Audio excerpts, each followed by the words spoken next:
எல்லோரும் போனுக்காங்க. ஒரே இருமலாக இருக்குது. அது 2 வெத்தலை வச்சு ரசம் வைக்கலாங்க. 2 வெத்தலை, ஒரு மிக்ஸி ஜாரில் 2 வெத்தலை, ஒரு பச்சை மிளகாய், கொஞ்சம் கொத்தமல்லி தழை, ஒரு 2 தக்காளி கட் பண்ணி வச்சுருக்கிறேன். பூண்டு, சீரகம், குருமிளகு, கொத்தமல்லி எல்லாத்தையும் போட்டு அப்படியே அரைச்சிடலாங்க.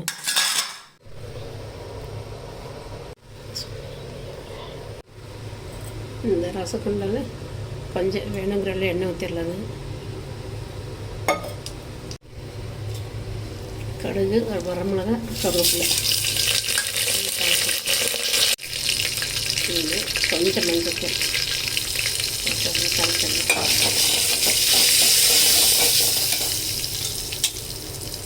இந்த அரைச்சி வச்ச வெத்தலை வெங்காயம் வேணுங்கிறவளை இன்னும் கொஞ்சம் தண்ணி அப்படி ஊற்றிடலாம்.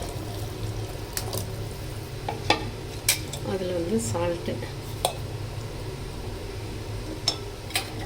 போட்டலாங்க. அப்படியே கொஞ்சம் கொதி வரட்டு. நல்ல எருமலுக்கெல்லாம் சளி எருமலுக்கெல்லாம் இந்த வெத்தல் ரசம் நல்லா டேஸ்ட்டாக இருக்குது. நல்லா கேட்குங்க.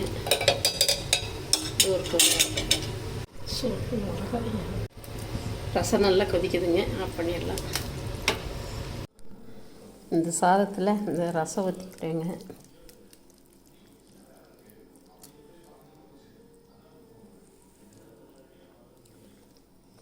நல்லா சூப்பராக டேஸ்ட்டாக இருக்குதுங்க. நல்லா இந்த உருளைக்கிழங்கு வத்தல் கூட சாப்பிடும்போது நல்லா டேஸ்ட்டாக இருக்குது. சளிக்கெல்லாம் நல்லா இந்த ரசம் நல்லா கேட்குங்க. நீங்கள் உடம்பு சரியில்லாத சமயத்தில் எல்லாம் வாரத்தில் 2 நாள் இந்த ரசம் வச்சு சாப்பிடுங்க. சுகர் கொஞ்சம் கண்ட்ரோல் ஆகுது. நல்லா இருக்குது, டேஸ்ட்டாக இருக்குதுங்க.